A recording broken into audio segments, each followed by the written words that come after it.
저는 어릴 때 시골에서 자라서 소를 보고 자랐습니다.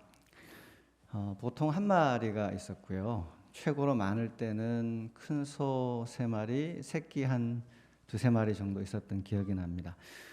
보통은 이제 저희 집에 있는 소들이 일을 하죠.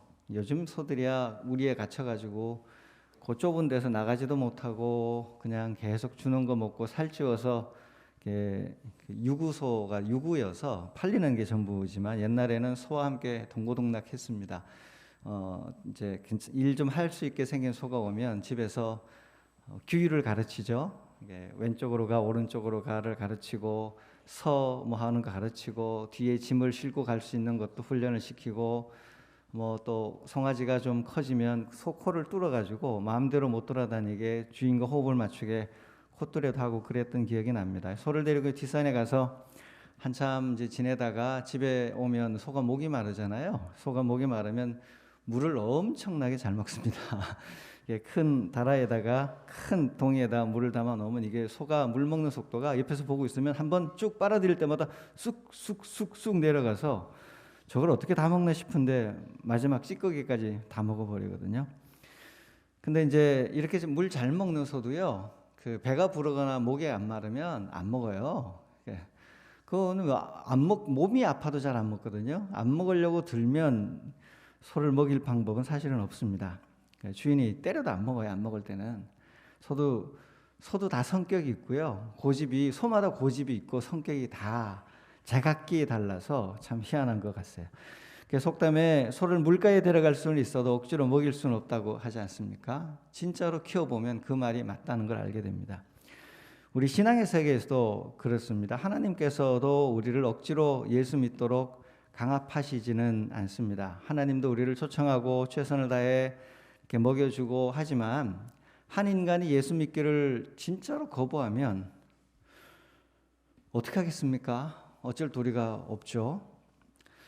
그게 인간입니다. 하나님이 인간을 만드실 때 애초에 자기 고집이 있고 자기 결정권을 가진 존재로 창조하셨기 때문에 하나님도 그거를 넘어서 강제로 꺾어서 인간을 하지 않기로 하나님 약속을 하신 거예요. 창세기에 아담에게 그 큰 권한을 주신 게. 그래서 하나님께서는 강제로 믿게 하지 않고 믿음으로 초대하기 위해서 참 많은 애를 쓰십니다. 오늘 본문 2절에 그런 하나님의 모습이 나옵니다. 본문 2절 말씀 함께 읽어볼까요? 나는 너를 애굽 땅 종 되었던 집에서 인도하여 낸 내 하나님 여호와니라.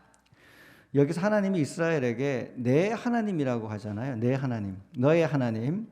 그러니까 이게 소유관계가 이제 맺어진 겁니다. 그냥 나는 하나님이고 너는 이스라엘이다가 아니라 나는 너의 하나님, 너와 나 사이에 뭔가가 있다는 이야기인데 이게 어디 있었던 이야기냐면 출애굽기 19장에서 시내산 하나님의 이 시내산 언약을 맺은 이야기입니다. 지난주 살펴본 19장 5절 6절 말씀이 사실은 오늘 2절에 해당하는 이 출애굽기 10계명의 서언에 해당하는 이야기인데요. 하나님이 이스라엘에게 네가 만약에 언약을 지키면 모든 민족을 위해서 너는 특별한 소유가 되고 제사장 나라가 되게 해주겠다라고 약속을 하셨어요. 그리고는 그런 비전을 보여주시고는 모세에게 야, 너 가가지고 이스라엘 백성이 나와의 이 계약을 맺을 건지 한번 물어봐라. 맺겠다고 하면 하고 안 맺겠다고 하면 방법이 없는 거죠. 그리고는 모세가 내려가서 이스라엘 백성에게 하나님 우리에게 이런 꿈이 있단다. 모든 세계가 하나님 거지만 우리가 하나님 말씀대로 살겠다고 약속을 하면 특별한 소유가 되어서 온 세상을 구원하는 제사장 나라를 만들어 주겠단다. 어떻게 할래? 라고 물었어요. 그러자 출애굽기 19장 8절에 가면 이런 이야기가 있습니다. 백성들의 반응이 나오는데요.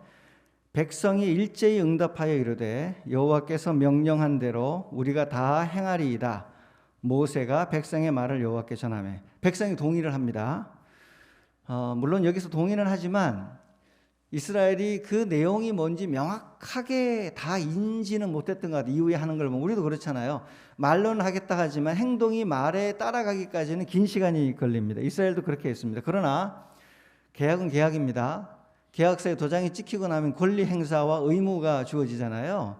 하나님과 우리 사이도 공적으로 하나님과 당신과 약속을 합니다. 언약을 맺습니다라고 하면 그거는 이제 책임의 문제가 생겨요. 권리의 문제가 동시에 생기고. 그래서 하나님이 이스라엘에게 이 약속을 맺은 후에는 하나님이 권리를 가지고 이스라엘에게 말하기 시작하는, 그 다음에 명령이 나올 수 있는 거죠. 사실 출애굽기 19장에서 하나님과 이스라엘의 맺은 이 쭉 뒤에 나오는 것까지 맺은 이 약속은 고대에 유행하던 계약 문서 양식이에요. 이제 봉건 영주라고 하죠. 봉건 영주들이 작은 영지를 가진 신하들과 약속을 하면서 네가 만약에 내 명령과 내가 추구하는 이런 방식의 국정 운영에 동의하면 내가 너희를 보호하고 너희 전부의 삶을 보장해 주겠다라고 약속을 해요. 그러면서 이제 도장을 찍죠. 그러면 이제 그 신하국들은 그 봉건 영주의 통치에 순종하여 함께하기로 하는 의무가 생기고요. 봉건 통치자는 그 신하들의 생명을 돌보고 먹을 것을 챙겨줄 그런 일종의 이게 이제 구약 시대에는 목자라는 비유에서 나오는데, 그런 목자로서 백성을 돌보고 신하들을 돌보아 줘야 될 의무가 생깁니다. 자, 이 관계죠. 둘은 동등하지는 않습니다. 영주와 신하의 관계는 동등하지 않지만 양쪽에 다 책임과 의무가 주어지는 그런 이제 계약을 맺는 거죠. 그런 후에는 이렇게 계약만 맺는 게 아니고요. 이 계약을 굉장히 좀 요즘은 이렇게 비주얼라이즈 하는 건데, 계약이 성사되지 않으면 어떤 처벌을 받을 것인가를 옛날 사람들은 아주 리얼하게 했어요. 우리는 그냥 계약서에 도장 찍고 이렇게 뭐 부속 조항 살펴보고 약관 들여다보고 그래 뭐 이렇게 끝나는데, 옛날 사람들은 그 작은 계약이면 새, 큰 계약이면 말이나 소 같은 거를 중간에 놓고, 옛날 사람들 참 대단하죠. 각을 떴어요. 반을 잘라가지고 양쪽에다 잘라서 길 옆에다 놔두고는 그 중간을 지나가면서 너 이 약속을 깨면 이렇게 될 거야. 서로 알겠습니다. 그러니까 피냄새 나겠죠. 동물 반 나뉜 거 보겠죠. 이러면서 약속을 깨지 않아야겠다. 이 약속을 반드시 지켜야겠다는 책임과 의무를 서로 인지하면서, 그거 끝나고 나면 그 동물을 이제 가지고 요리해서 맛있게 먹고, 그렇게 이제 계약이 끝나면, 그 계약은 보통 잔치였어요. 출애굽기에도 하나님과 계약을 맺은 후에는 잔치를 벌이고 계속해서 그렇게 잔치를 통해서 계약을 회상했거든요. 하나님이 이스라엘 백성에게 그렇게 약속을 하신 거예요. 내가 너희와 그런 약속을 하겠고 나는 이런 의무를 지고 너희는 이런 의무를 진다. 약속을 했습니다.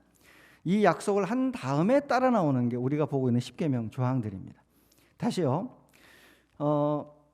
우리가 계명이라고 말을 하면 이게 뭐 법이라고 해서 억지로 지켜야 될 것처럼 자꾸 느낌이 오는데, 십계명은 억지로 지켜서 강제로 지키게 할 법이 아닙니다.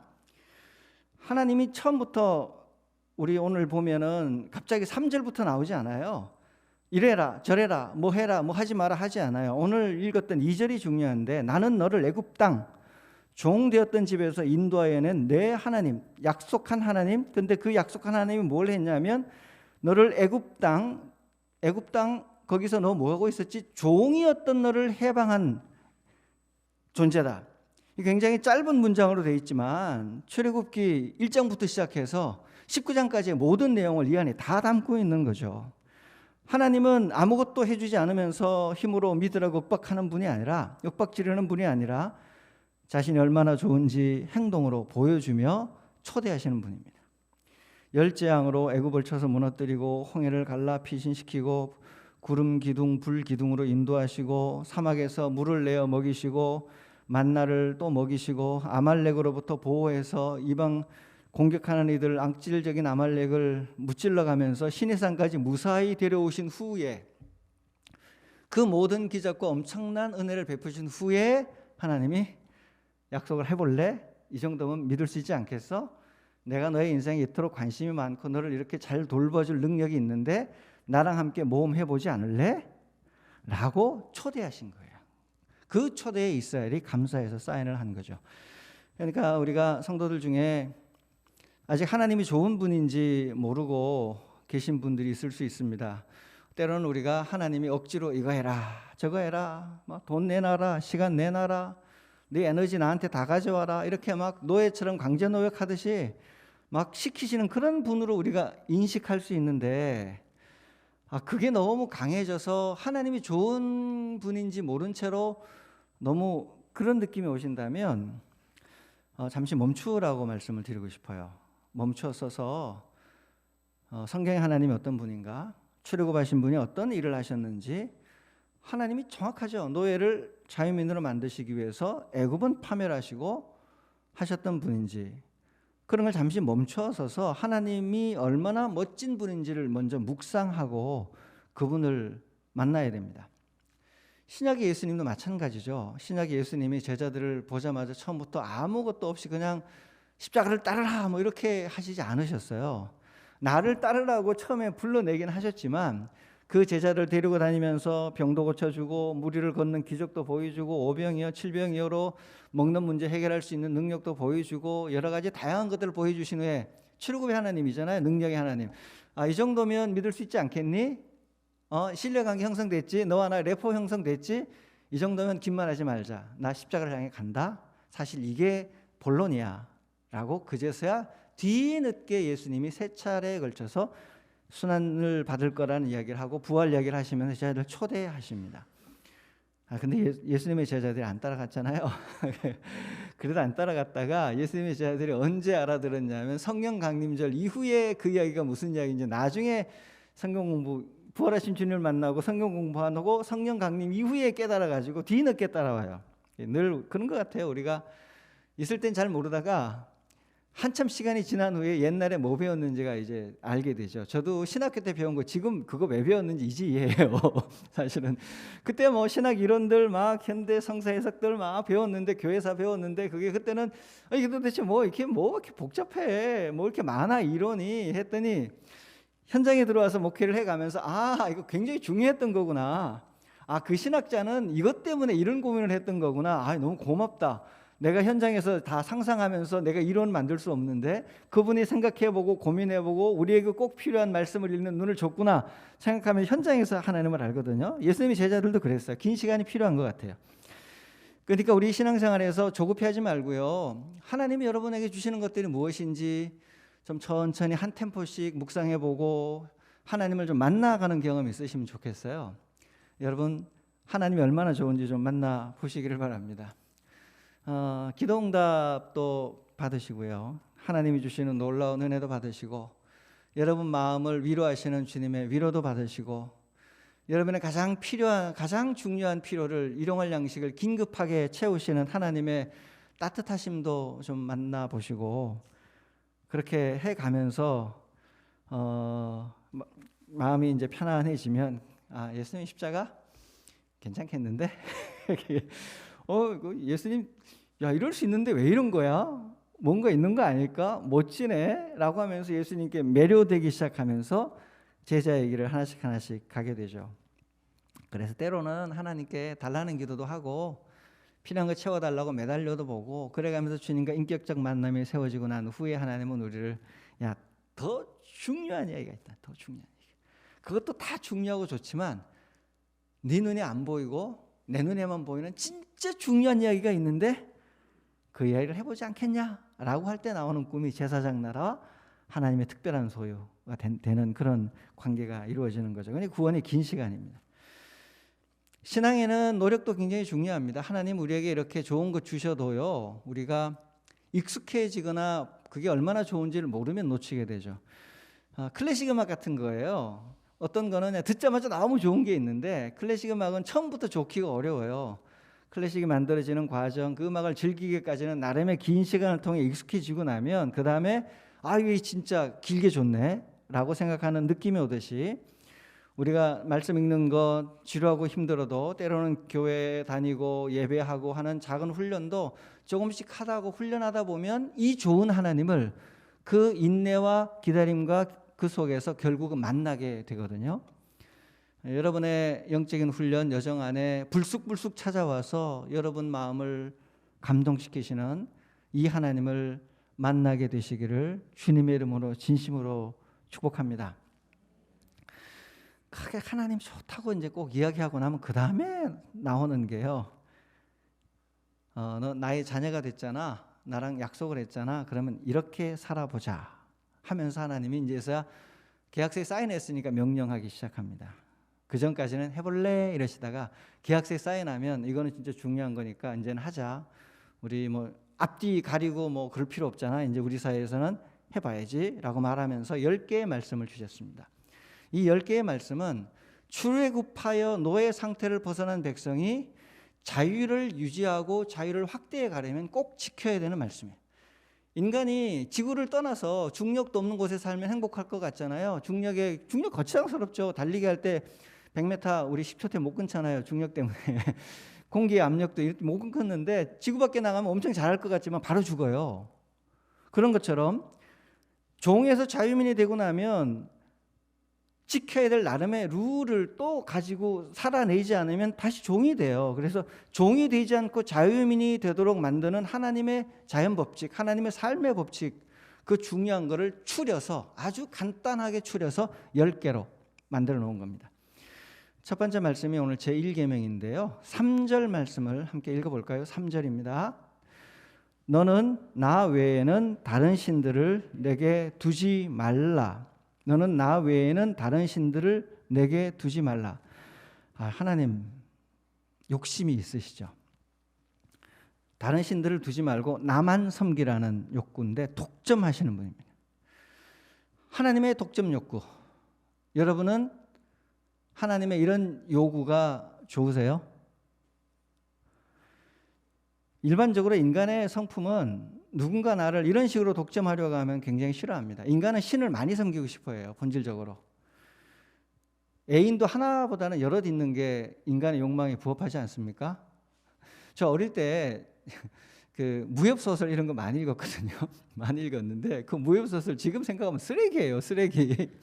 무협소설의 주인공이 뭐 잘하면 다 애인이 여럿이 생겨. 그러면서 그런 게 계속 깔리는, 지금 보면 그 쓰레기 같은 소설들인데, 물론 그 안에 뭐 있어요. 다른 뭐 그거 빼고도 뭐 그래도 사람에게 희망을 주고 올바르게 살아야지. 권선징악적 요소가 워낙 가득하고 그 드라마틱한 게 가득하니까 사람을 당기는 거 아니겠습니까? 인간의 마음이 이왕이면 애인 많아서 그 애인들이 나란히 잘 지내면 좋죠. 그 애인들이 모여가지고 갑자기 서로 막 싸우고 막 진실 게임 하면서 막 그러는 거를 원치 않고, 나를 사랑하면 나를 견뎌라. 그리고 너희들끼리 서로 잘 지내야 한다. 양다리, 3다리, 4다리 걸치다가 서로 간에 낌새 알아채고 낭패를 당한 사람들이 종종 있던데요. 보니까 인간은 그렇게 원하는 게 인간의 욕망인데, 인간은 종교에서도요, 여러 신들이 좋은 것만 쏙쏙 빼먹으면서 그 신들이 자기들끼리 좀 잘 지내기를 바래. 잘 지냈으면 좋겠어요. 그런 인간의 욕망에 잘 부합한 그 신관이 다신교라는 겁니다. 그래서 다신교에서는 만신전이라고 모든 신을 다 모셔놓고, 모든 신들이 한 자리 있을 수 없어요. 그 신들은 서로 안 좋아해. 보면 서로 싸우고 질투하고 난리도 아닌데, 그래도 인간은 모아놓고 자, 서열 매겨줄 테니까 제우스부터 해서 뭐 인도에는 무슨 신부터 해서 잘 지내세요. 이렇게 서열 정해주고 인간이 잘 지내라고 집어넣어 놓는 거예요. 그게 인간의 속성인데, 그래서 절 안 되면 둘이 합쳐버리고 혼합종교 만들어서 모셔놓고 자기가 필요할 때는 요신 섬기다가, 요신이 좀 능력이 모자라 그럼 요신과 섬기다가, 요신이 유행에 뒤떨어져 시대에 안 맞아 그러면 또 다른 강대국의 신을 섬겨가면서 인간이 자기 이익을 찾아서 신을 뽑아먹는 게 인간의 본성인데, 하나님은 이런 인간의 본성을 극도로 싫어하면서 너의 모든 것, 너의 전부를 나에게 가져오라 하는 거예요. 그러니까 하나님은 흐리멍텅하게 이것도 조금 저것도 조금 진리라는 게 뭐 이것도 조금 저것도 뭐 어설프게 하는 거, 그런 거 싫어하시는 하나님이세요. 그리스 로마 신화에 나오는 신들은 사실 신이 아니라 그냥 인간이죠. 지들끼리 다 싸우고 다 하고 사고도 엄청, 인간보다 사고도 훨씬 심하게 치고, 그건 진짜로 인간의 욕망을 투사한 존재들인 것 같아요. 인간 사회에 벌어지는 이야기를 신의 이야기를 빌어서 한 판타지 같은 인간의 욕망을 이야기하는 것 같은데요. 지혜롭지도 않고 적당하게 정의롭고 적당하게 협잡도 잘하고 그런 거니까, 그런 의미에서는 뭐 종교가 인간을 마비시키는 그런 중독성 강한 뭐라고 비판했던 포이에르바나 마르크스나 뭐 이런 분들이 하는 얘기가 맞는 것 같아요. 그러나 기독교는, 우리 성경에 나오는 하나님은 그런 존재 아니라는 거예요. 그런 거 싫어하시는 분이라는 거예요. 하나님은 너의 욕망을 나한테 투사해서 나한테 얻어가려고 하지 말고, 너의 욕망을 충분히 알아서 그걸 내가 해결할 능력도 있는데 네 욕망을 네가 원하는 방식으로 해결할 수 없다.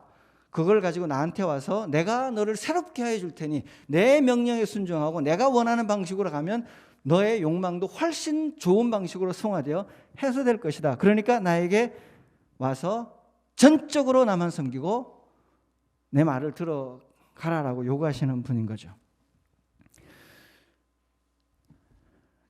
오늘 본문에 다른 신을 섬기지 말라니까 하나님이 다른 신이 있다는 걸 하나님도 아시네. 그런 뜻은 아니고요. 성경에 기본적으로 성경은 다른 신적인 존재를 인정하지 않습니다. 그러나 현상적으로 인간이 다른 신이 있다고 믿고 있기 때문에 인간이 믿고 있는 그 현상을 인정하면서 너는 다른 신이 있다고 믿냐? 알겠다. 그걸 전제로 해서 다른 신을 섬기지 마라. 그리고 이제 뒤에 가면 거짓 신들이다. 주님 이야기하시는 거죠. 하나님은 자기를 닮으라는 거예요. 요구하는 거예요. 다른 신적 요소를 나한테 가져오지 말라는 거예요. 왜냐? 그것은 충돌하기 때문에. 여러분, 하나님이 독점하시려는 데는요, 이유가 있어요. 하나님 욕심이 많아서도 아니고 하나님이 뭐 아쉬워서도 아닙니다. 생각해 보시면 세상에는 공존하거나 같이 있을 수 있는 것이 있지만 같이 할 수 없는 게 있는 거죠. 뭐 정치와 경제에 다양한 이론들이 있죠. 정치이론, 뭐 경제이론, 세계 대공황이 생겼을 때 아이고 우리가 뭐 빼먹었네. 그리고 다시 이론을 보완해서 하다가 이거 너무 많이 갔나? 또 좀 바꿔야겠네. 그리고 또 이론 또 바뀌고 하면 보완하잖아요. 그거는 이론들이 공존하며 경쟁하며 서로 보완해가며 찾아가는 걸 할 수 있어요. 호불호는 있겠지만 여러분 가정에 있는 집기들, 뭐 가구들 또는 뭐 그릇들 생긴 거 다르고 크기 다르고 색깔 다르고 난 이 회사 디자인 싫어. 그렇지만 같이 놔둬도 괜찮아요. 공존할 수 있는 가치들이잖아요. 그런 거 다 괜찮은 가치들인데 심지어 개와 고양이도 엄청 싸우지만 어떤 집은 잘 지낼 수 있잖아요. 그건 공존할 수 있는 가치예요. 괜찮은 가치. 그러나 절대로 둘을 함께 놓으면 안 되는 가치가 있어요. 빛과 어둠. 빛과 어둠이 동시에 공존이 가능합니까? 한 곳에서 엄청 어두운데 엄청 밝은 게 가능할까요? 하나가 들어오면 하나가 나가야 되는 거죠. 하나가 들어오면 하나가 나가야 되는 거예요. 빛이신 하나님을 영접하면 하나님은 거룩하지 않은 것, 죄된 것, 어두운 것을 싫어하시기 때문에 하나님이 왔을 때 이거를 포기하지 않고 이것까지과 하나님을 합쳐놓을 수가 없다는 거예요. 하나님께서는. 하나님이 앞으로 말하는 거, 살인하지 마라. 살인하기를 좋아하는 거하고 살인하지 말라는 양립할 수 없어요. 부모를 공경하라고 부모를 학대는 양립할 수 없는 가치예요. 탐내지 마라. 이웃의 아내나 재산이나 탐내지 말라와 마음껏 탐내라고 가르치는 두 가치는 공존할 수 없어요.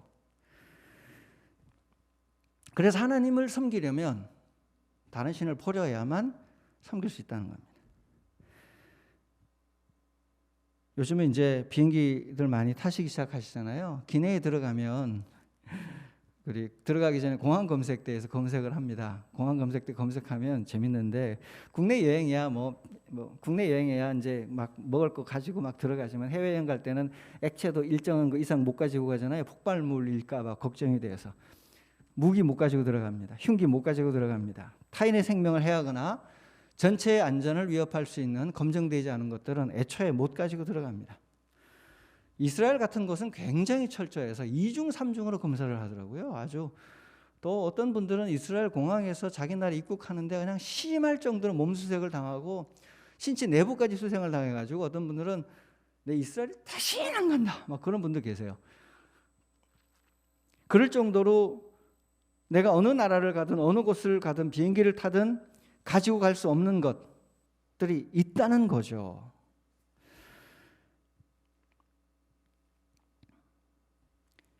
이 땅의 악한 가치들, 하나님과 양립할 수 없는 것들을 반드시 버리고 하나님 나라 비행기에 타야 되는데 인간의 속성은요, 아까 다신교 사회처럼 굳이 안 되는 걸 갖고 타고 싶어요. 그거 가지고. 인간은 옛 모습 그대로 천국까지 가고 싶어하고 부동산 부자인 그대로 부동산 집 100채, 1000채 가진 그대로 천국에도 가고 싶어하고 여기서 엄청나게 남 괴롭히며 성공한 채로 그대로 천국 가고 싶어하고 천국 입구에서 검문하시는 하나님은 엑스레이 더 심한 거 가져오셔가지고 찍으셔가지고 야 이건 아니다. 너 나 믿은 거 아닌데 난 너 모르는데 이렇게 하고 나를 안다 그러면 말이 안 되지 않니? 하나님은 커트하시고, 그럼 인간들이 이 정도는 하나님 용인하셔야지, 뭐 하나님 그렇게 까탈스럽게 그러십니까? 제발 좀 하나님도 좀 철 좀 드세요. 좀 넉넉하게 사세요. 인생 그렇게 소심하고 좁게 사는 거 아니에요. 그러면서 막 인간이 하나님을 막 설득하려고 달려들죠. 그런 과정이 교회의 타락 과정이었고요. 그런 과정이 한국교회가 이렇게 변질해가는 과정이었던 거예요. 그러나 하나님은 용납하지 않습니다. 하나님은 절대 용납하지 않습니다. 그걸 용납하면 하나님 나라가 깨지기 때문에, 양립할 수 없는 가치이기 때문에 그래요. 뱀이 에덴 동산에 파고들어 아담과 하와를 몰락시켜내며 결국 무너지듯이 그 작은 악이 다시 들어오면 하나님 나라 실험, 새하늘과 새 땅이 또 반드시 무너질 텐데, 에덴이 뚫린 것을 기억하는 역사의식, 인간의 자유의지에 모든 것을 맡겨놨다 뚫린 것을 기억하는 하나님의 역사의식이 새하늘과 새 땅이 뚫릴 것을 그냥 두시고 또 반복하시겠습니까? 하나님 절대로 이번에는 반복하지 않기 위하여 철저하게 예수님을 보내셔서 아닌 것과 맞는 것을, 하나님 나라에 들어갈 수 있는 것과 없는 것을 정확하게 구별하셨던 겁니다. 그러니까 굳이 내가 하나님이 아닌 것들, 다른 신들을 틀어 안고 하나님 나라에 들어가고자 하는 분들이 타야 될 특별 비행기가 있죠. 그거는 지옥행 비행기예요. 그거는 본인은 그게 천국행 비행기라고 믿고 있을지 몰라도 하나님은 앞에다 분명히 써놓으셨을 거예요. 이거는 지옥행 비행기이다. 지옥 열차이다.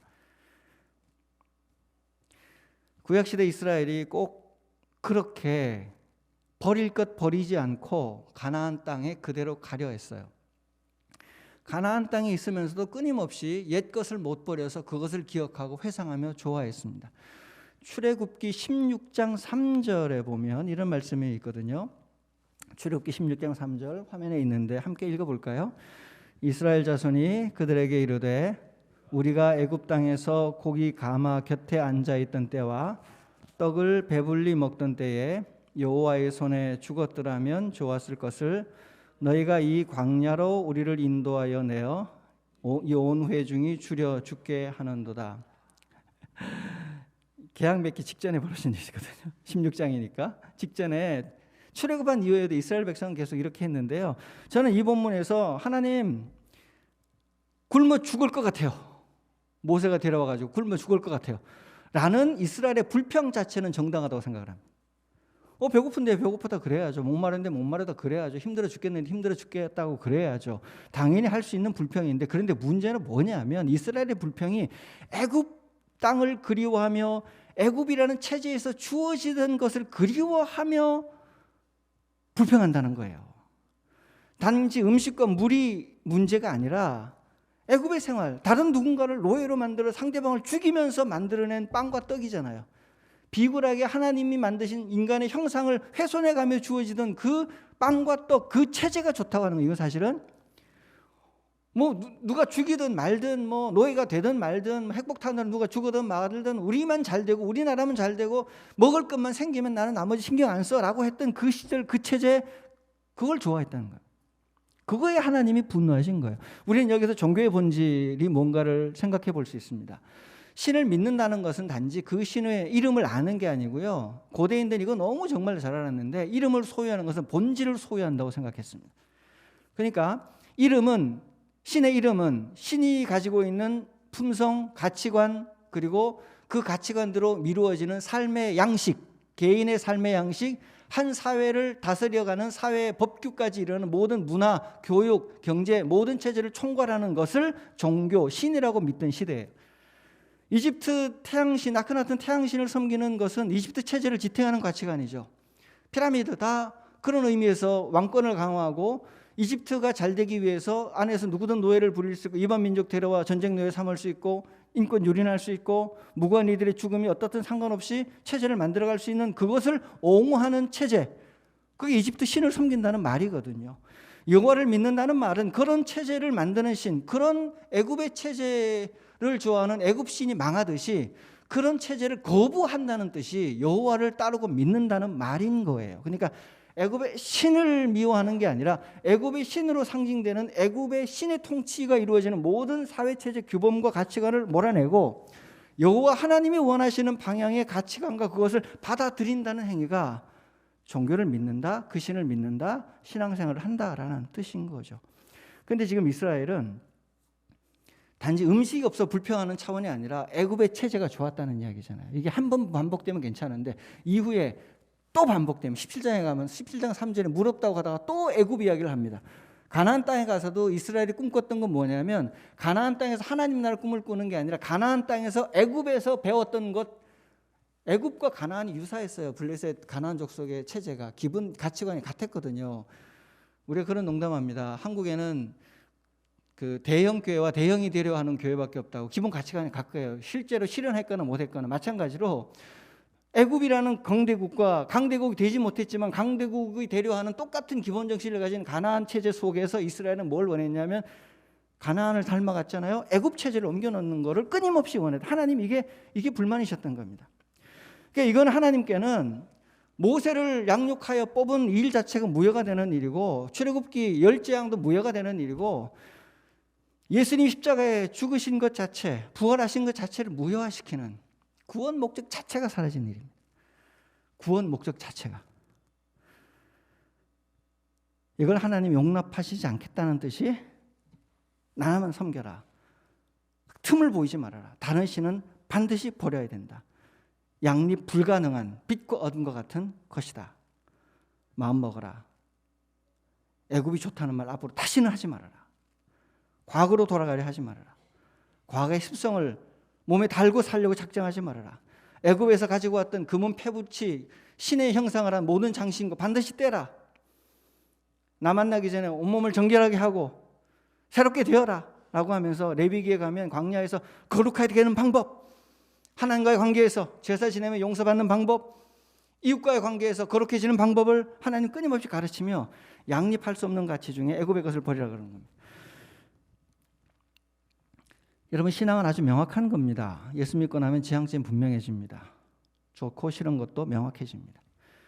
십계명 그리고 그의 십계명을 자세하게 풀어놓은 613개의 율법 자세한 가르침들이 나오는 거 그대로 살고 싶어지고요. 예수님의 산상수훈을 당장 실현은 못하지만 그게 너무 좋다고 공감하며 한번 해볼까? 또 안 되겠죠. 그래도 해볼까? 매력을 느끼게 되고요. 예수님 십자가 부활을 바라보며 그 세상 그 예수님이 가신 그 길 출애굽하여 가는 새로운 가나안 땅을 향해 가겠다는 결단 되든 안 되든 모르겠지만 그게 좋다는 결단이 생기는 과정이 구원의 시작입니다. 구원의 여정입니다.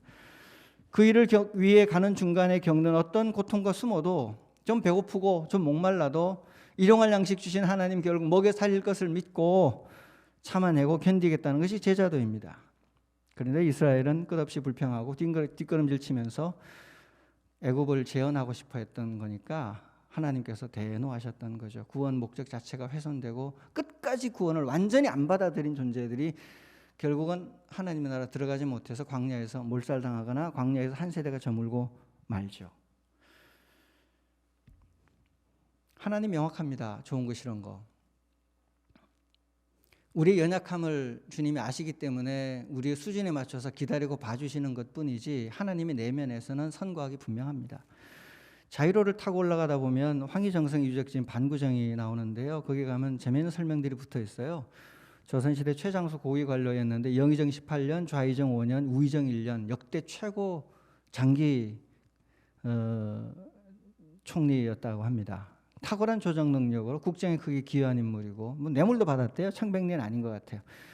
그 이야기는 정치에 능했다는 이야기기도 하고 그래서 굉장히 두 가지 평가를 동시에 받는데 가장 유명한 일화는 어릴 때부터 들은 이야기인데 하인 둘이 싸우다가 와가지고 하소연 하니까 네 말이 맞다. 또 다인 하니까 네 말도 맞다. 지켜보던 딴 사람이 그럼 누가 맞아요? 그러니까 그 말도 맞다. 이렇게 해가지고 굉장히 지혜롭다. 처세술 좋다 얘기하는데 물론 우리 사회의 정치 안에서는 이 말이 맞을 수 있어요. 부분적인 진리를 품고 있으니까 그런 의미에서는 이런 품을 가진 정치인이 필요하기도 하지만 그러나 우리 사는 세상에서는 무엇이 옳고 그름 자체를 불가하게 만들 정도로 이렇게 하는 것은 영적인 의미에서는 문제가 있습니다. 황희정성의 업적은 업적이고 우리가 현실 사회를 살아갈 때 우리는 그렇게 살 수는 없는 거예요. 영적 전투가 진행되는 하나님 나라 안에는 분명히 선과 악이 다투고 있습니다. 예언자들은 뭘 봤냐면 지금은 선과 악이 이 7대3 이거는 3대7 이래가지고 이게 더 나쁜 것 같은데 장기적으로 보면 이 7대3으로 보이는 것 중에 얘는 지금 엄청나게 큰 죄여서 이대로 가면 나중에 10 전체를 먹어버릴 굉장히 불길하고 매우 강력한 죄악인 것을 예언자들이 찍어봐요.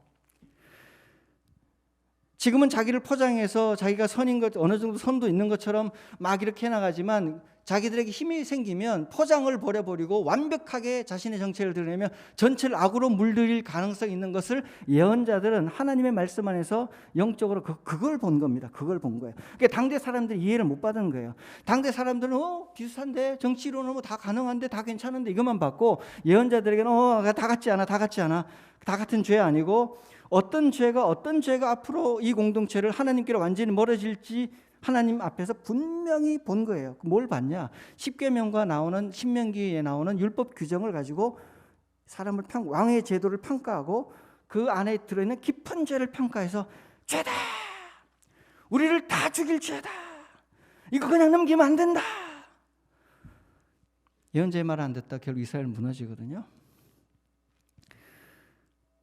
그런 의미에서 그리스도인들은 우리 사회에 있는 여러 가지 현상들 중에 뉴스가 들려주는 이야기 정량 그냥 대충적인 평가에 따라갈 게 아니라 각자의 자리에서 이거 나중에 지나가면 사회 전체를 악으로 물들일 굉장히 큰 죄의 씨앗을 품고 있는 건데 이거 넘어가면 안 되는데 라고 하는 부분이 있을 거라고요. 그걸 놓고 이거는 잘못된 겁니다. 죄입니다.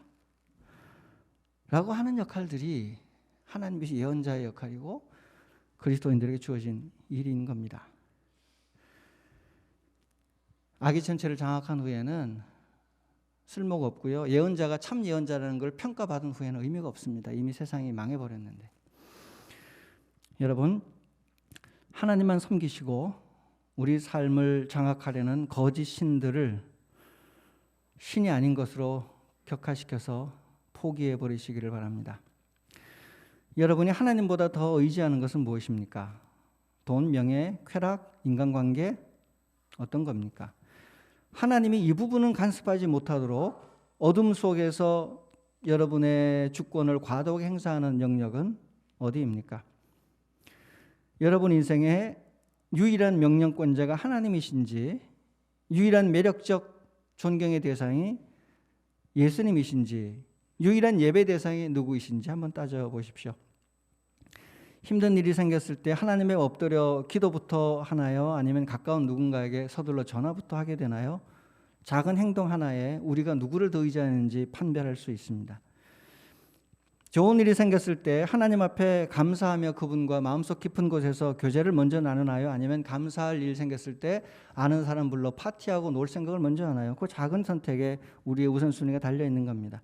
외롭고 힘들 때 몸에 배인 습관 따라 그 외로움을 해결하나요? 아니면 하늘의 위로를 좀 기다리며 하늘로부터 올 은총을 기다립니까? 그 작은 선택이 중요합니다. 이 가을 존 버년의 철로 역정을 꼭 읽어보시길 바랍니다. 개인적 여정만 담겨 있는 것 같지만 우리가 사회적으로 적용을 하면 배울 게 너무 많은 책입니다. 인간이 크리스찬이라는 한 명의 사람이 완성된 천국에 도달하는 과정에 얼마나 많은 유혹과 좌절과 실패를 겪겠습니까? 그러나 마침내 가게 되죠.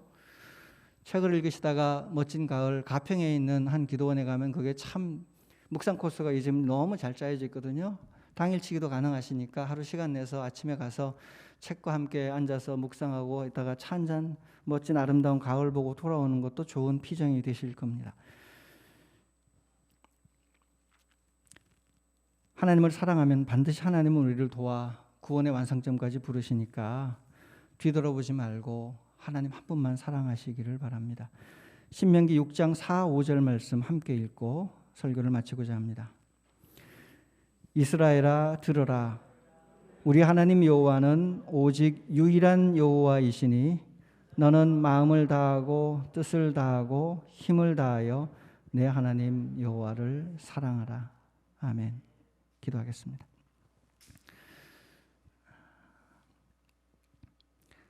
하나님께 사랑한다고 고백해 보십시오.